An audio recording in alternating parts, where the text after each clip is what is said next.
ये एक अलग तरह की फिल्म की कहानी है जो आपको एक अलग एहसास देगी। ये फिल्म सस्पेंस, हॉरर और इमोशन से भरी हुई है और आपको आपके परिवार के महत्व को सिखाएगी। जब ये परिवार छुट्टियों पर जाता है तो उनका यह फैसला बहुत गलत साबित हो सकता है, लेकिन उन्हें इसका अंदाजा भी नहीं था। फिल्म की शुरुआत में हमें दो कपल्स दिखाए जाते हैं। दोनों जंगल में छुट्टियां मनाने आए थे। रात होते ही वे सो जाते हैं और सुबह बेन उन्हें जंगल के अंदर ट्रेकिंग पर ले जाता है। चलते चलते उन्हें जंगल के बीच एक इमारत दिखती है, जिसे देखकर बेन खुश हो जाता है। उसे लगता है कि उसने कुछ खोजा है। शायद ये किसी पुराने समय का मिलिट्री बेस है या फिर किसी का निजी फार्म हाउस। अब ये लोग अंदर जाते हैं। इस इमारत का माहौल थोड़ा अजीब था। ये पूरी तरह घिनौना लग रहा था।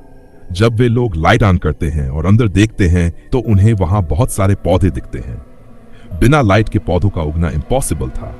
थोड़ा और अंदर जाने पर उन्हें इमारत के अंदर एक बहुत गहरा कुआं दिखता है। वह बहुत डरावना था। उसकी गहराई जांचने के लिए बेन उसमें एक पत्थर फेंकता है, लेकिन उसकी आवाज सुनाई नहीं देती। वहां खड़े सभी लोगों को अजीब सी फीलिंग होने लगती है, इसलिए वे जल्द ही वहां से निकलने का फैसला करते हैं। लेकिन अब बच्चे वहां से जाना नहीं चाहते थे। दोनों बच्चे उस गहरे कुएं की ओर इशारा करके कहते हैं, हमें वहां जाना है, देखो वहां कितनी रोशनी है, हमें वहां जाना है। उनके अजीब शब्द सभी को डराने लगते हैं। इसी बीच छोटी बच्ची लूसी की नाक से खून बहने लगता है और सभी लोग उसकी तरफ चिंतित होकर देखते हैं। इस दौरान लूसी का भाई स्पेंसर पीछे से उसी कुएं में कूदने ही वाला था, लेकिन सही समय पर उसकी मां एली की नजर उस पर पड़ जाती है।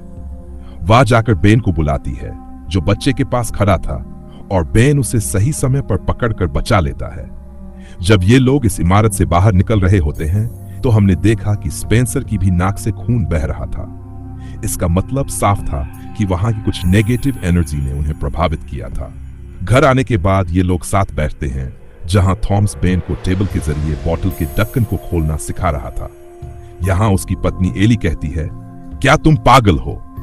तुम किसी की टेबल क्यों खराब कर रहे हो? इस बात पर दोनों के बीच बहस शुरू हो जाती है, जिससे बेन और मार्गरेट को महसूस होता है कि उनके बीच कुछ ठीक नहीं चल रहा है। थॉमस के साथ बेन घर से निकल जाता है, जिसके बाद मार्गरेट एली से उसके रिश्ते के बारे में पूछती है। एली कुछ नहीं छुपाती और साफ साफ मार्गरेट को बताती है कि थॉमस अभी भी उससे एक पुरानी गलती की वजह से नाराज है। हालांकि एली ने उस बात के लिए कई बार माफी मांगी थी। अब थॉमस उससे दूर रहने लगा था और एली को ऐसा लगता था कि शायद जल्द ही वह उसे छोड़ देगा। इसके जवाब में मार्गरेट एली को कहती है, कुछ नहीं होगा, तुम एक बार फिर से उसे समझाओ और माफी मांग लो अगर तुम्हें ऐसा लगता है। हम तुम्हारे बच्चों को अपने साथ रख लेंगे, जिससे तुम्हें इसके साथ क्वालिटी टाइम बिताने का मौका मिलेगा और मुझे यकीन है कि सब ठीक हो जाएगा। एली मान जाती है और दोनों वहां से निकल जाते हैं। अब हमें दिखाया जाता है कि बेन और मार्गरेट एली के दोनों बच्चों के साथ थे। बेन और मार्गरेट इन बच्चों के साथ खेलना शुरू कर देते हैं और खेलते खेलते बच्चे बेन से कहते हैं कि हमें फिर से वहां जाना है। बेन पूछता है, कहां? तो लूसी जवाब देती है, वहां। उनका उसी कुएं का जिक्र करना बहुत ही अजीब था, इसलिए बेन मार्गरेट से कहता है, मुझे लगता है बच्चे थक गए हैं, तुम उन्हें जाकर सुला दो। बच्चों के सो जाने के बाद, लेकिन आज इन बच्चों के साथ समय बिताने के बाद मार्गरेट को लगने लगा कि अब उसे भी बच्चे चाहिए। जब वह इस बारे में बेन से बात करती है तो बेन की हालत खराब हो जाती है और उसे गुस्सा आ जाता है, लेकिन उसने बात को आगे नहीं बढ़ाया क्योंकि उसे लगा कि मार्गरेट इस समय नशे में है। दोनों सोने चले जाते हैं और सुबह हमें दिखाया जाता है कि दोनों बच्चे अब उनके घर में नहीं थे। बच्चे अपने बिस्तर में नहीं थे। मार्गरेट पूरे घर में बच्चों को ढूंढती है, लेकिन वे कहीं नहीं मिलते। जब वह यह बात बेन को बताती है तो बेन को उस रात की घटना याद आती है जब बच्चे उस कुएं के पास जाना चाहते थे। वह कहता है, तुम यहीं रुको, मैं बच्चों को देखकर आता हूं। वह दौड़ते हुए जंगल के बीच में स्थित कुएं तक पहुंचता है, जहां उसे आखिरकार बच्चे मिल जाते हैं। इससे पहले कि वह बच्चों को पुकारता या पकड़ता, बच्चे उसे देखते ही कुएं में कूद जाते हैं। उसके सामने इतना बड़ा हादसा हो गया था कि उसे कुछ समझ ही नहीं आ रहा था कि क्या करे। वह सदमे में वहीं बैठ गया। बहुत देर तक उसे हिलने की भी हिम्मत नहीं हुई, लेकिन अब उसे किसी तरह से ये खबर बच्चों के पेरेंट्स तक पहुंचानी थी। वह हिम्मत जुटाता है और जब वापस आता है तो उसकी पत्नी उसे बताती है कि बच्चों की चिंता मत करो, वे पहले ही अपने पेरेंट्स के पास चले गए हैं। यह खबर अजीब थी क्योंकि उसने खुद बच्चों को मरते हुए देखा था। बच्चों ने खुद उसके सामने कुएं में डूबकर अपनी जान दे दी थी। उसने कुएं में बच्चों की लाशें भी देखी थी। फिर यह कैसे हो सकता है कि वे बच्चे अपने पेरेंट्स के पास हों? पत्नी की बातों को नजरअंदाज करते हुए वह एली और थॉमस के घर जाता है, जहां सच में वे बच्चे खेल रहे होते हैं। यह बात उसे और भी परेशान कर रही थी। उसे अच्छी तरह याद था कि बच्चे वहां गिर गए थे। यह न तो उसका सपना था और न ही कोई वहम, यह सच्चाई थी। आखिर ये बच्चे यहां कैसे आ सकते हैं? वह बच्चों को लगातार देखता रहता है। तभी एक बच्चा अपने पेरेंट्स से बोलता है, डैड, अंकल बेन हमें घूर क्यों रहे हैं? बच्चों की ये बातें सुनकर वह शर्मिंदा हो जाता है और अब वह तय करता है कि वह इन बच्चों से बात करेगा। वह बच्चों के पास जाता है और उनसे पूछता है कि आज सुबह क्या हुआ था। लेकिन बच्चे इधर उधर की बातें करने लगते हैं और उसे कोई सीधा जवाब नहीं देते। वह ध्यान देता है कि बच्चे आपस में किसी अजीब भाषा में बात कर रहे हैं। उसी समय वह छोटा बच्चा यहां एक बहुत बड़े पत्थर से कीड़े मार रहा होता है। साथ ही उसे बहुत ताकत मिल चुकी थी क्योंकि उसने एक बहुत बड़ा पत्थर उठाया और वहां से फेंक दिया। इन सारी बातों को नोट करते हुए वह देखता है कि दोनों बच्चों की नाक से खून बह रहा है और दोनों मुस्कुरा रहे हैं। उसे डर लगता है और वह वहां से भाग जाता है। उसे डर के मारे भागते देख मार्गरेट समझ जाती है कि बेन के साथ कुछ हुआ है। वह घर आती है और उससे पूछती है कि तुम्हें क्या हुआ। जवाब में वह उसे पूरी कहानी सुनाता है कि कैसे जब वह कुएं के पास गया था तो बच्चों ने कुएं में छलांग लगा दी। उसने कुएं में बच्चों की लाशें देखी, लेकिन यहां आने पर उसने देखा कि बच्चे खेल रहे थे। बच्चों की हालत भी बहुत अजीब थी। उनकी नाक से खून बह रहा था। वह पूरी स्थिति को मार्गरेट को समझाना चाहता था कि बच्चे ठीक नहीं हैं। मुझे लगता है किसी शक्ति ने उन्हें अपने कब्जे में ले लिया है, लेकिन यहां मार्गरेट उसकी किसी बात को नहीं सुनती। वह सोचती है कि बेन रात के नशे में है। वह बेन से कहती है, क्या तुमने रात बच्चों के साथ मजे किए? मुझे लगता है कि तुम्हें आराम करना चाहिए। यह कोई बड़ी बात नहीं है। मार्गरेट की बात मानकर बेन बाथरूम जाता है, नहाता है और कुछ दवाइयां लेता है ताकि उसकी मानसिक स्थिति बेहतर हो सके। वह बस दवा लेकर बाहर निकला ही था कि उसने देखा कि बच्चे उसके घर आ गए हैं। ये बच्चे उसे डरा रहे थे। लड़के ने खिड़की पर धुआं उड़ाया और एक अजीब सा स्माइली बना दिया, जिसके बाद बच्चों को अजीब तरीके से अपनी ओर आते देख वह भी डर जाता है। वह बच्चे से पूछता है, तुम मुझसे क्या चाहते हो? और बच्चे कहते हैं, कुछ नहीं, हम तो बस तुम्हारे साथ खेलना चाहते हैं। और अचानक से वे बच्चे गायब हो जाते हैं। बेन परेशान हो जाता है और बाहर जाता है, जहां देखता है कि वे बच्चे घर के बाहर खेल रहे हैं। अब बेन भी वहां पहुंच जाता है। वह सबके पास जाकर बैठ जाता है और तभी बच्चा अचानक से आता है और मार्गरेट को मारने का दिखावा करता है। इससे मार्गरेट डर जाती है, लेकिन वह कुछ नहीं कहती। कुछ समय बाद उसकी बहन लूसी एक पैकेट चिप्स लेकर बेन के पास आती है। वह उन चिप्स को उसके साथ शेयर करना चाहती थी, लेकिन जैसे ही बेन ने अपना हाथ अंदर डाला, उसमें बहुत सारे कीड़े थे। यह देखकर बेन को बहुत गुस्सा आया। वह अब इन शरारतों से तंग आ चुका था, इसलिए उसने दोनों बच्चों को डांट दिया। यह देखकर थॉमस और एली गुस्सा हो गए कि कोई उनके बच्चों को कैसे डांट सकता है। इस समय बेन देखता है कि छोटे बच्चे के हाथ में उसकी दवा थी। वह दवा लेकर थॉमस को दिखाता है और कहता है, देखो, बच्चे मुझे दवा की अधिक मात्रा देना चाहते हैं, मुझे नुकसान पहुंचाना चाहते हैं। मुझे पता है कि वैसा लंबे समय से कर रहे हैं। लेकिन थॉमस अब उसकी बात नहीं सुनने वाला था।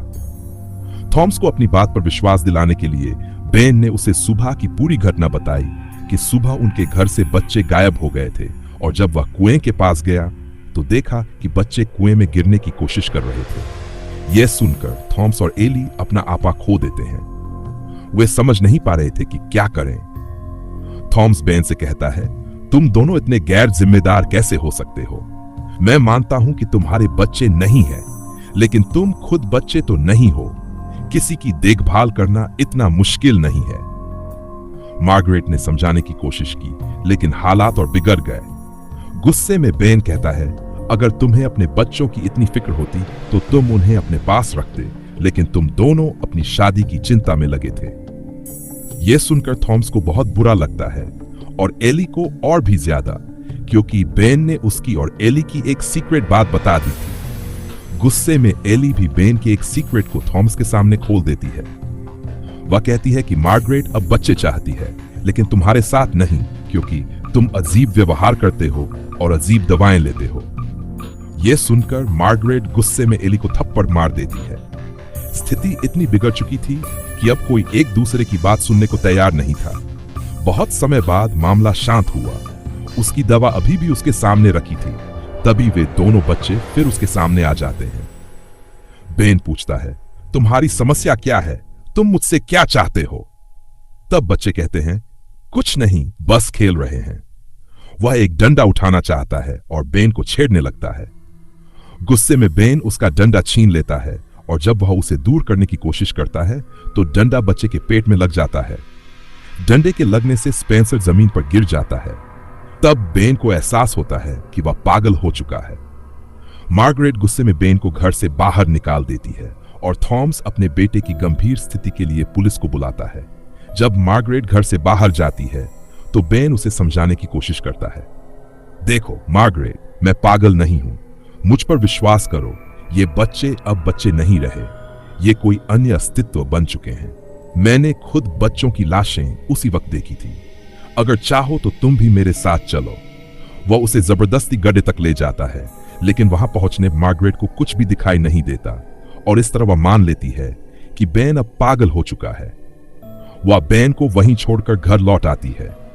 घर पहुंचने पर सबसे पहले उसकी मुलाकात लूसी से होती है, जो उससे बात करना चाहती थी। लेकिन तभी थॉमस उसे दूर से देख लेता है और कहता है, मार्गरेट, लूसी से दूर रहो। उसे समझ में नहीं आया कि थॉमस ने ऐसा क्यों कहा, लेकिन फिर भी वह थॉमस की सलाह मानकर घर के अंदर चली जाती है। वह उस जगह जाती है जहां एली अभी भी सदमे में थी और देखती है कि उसका मरा हुआ बेटा, जो एली के पास लेटा था, अचानक अपनी आंखें खोल लेता है।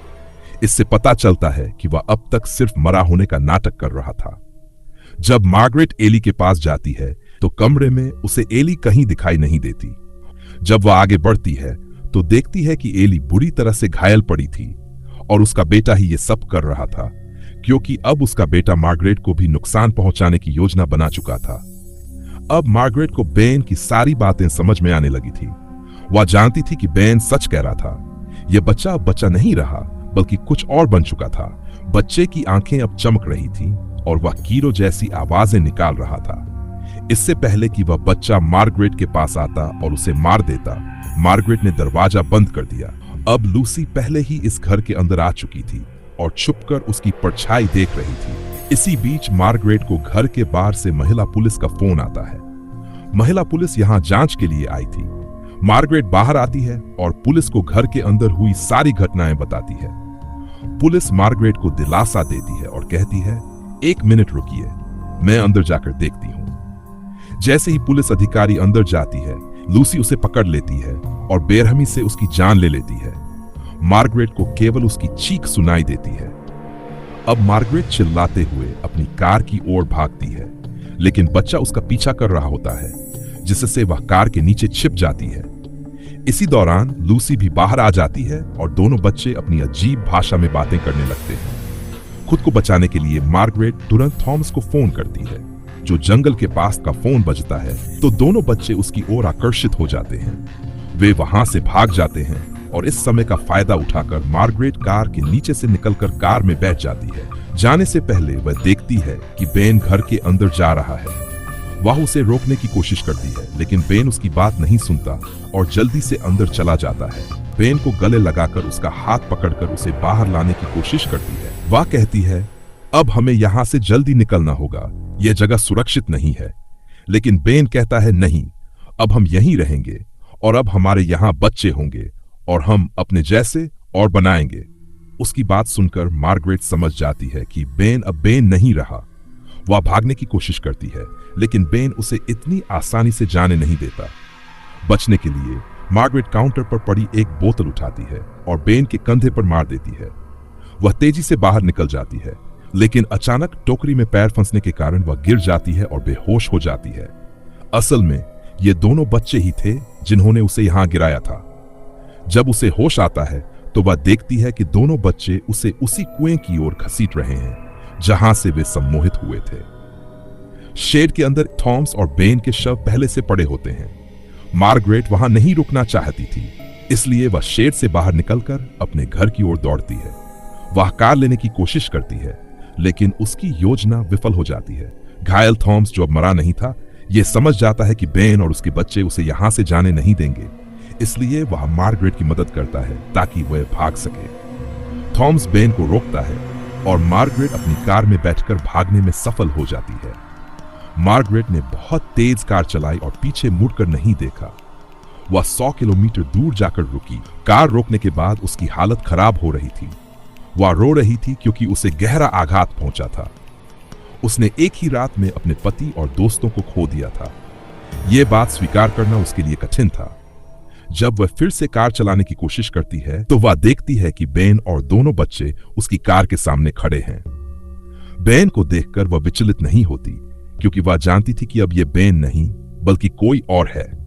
इसलिए वह तेजी से कार चलाती है और उन पर से गुजर जाती है। इस तरह से वे लोग खत्म हो जाते हैं और अंत में मार्गरेट की जान बच जाती है।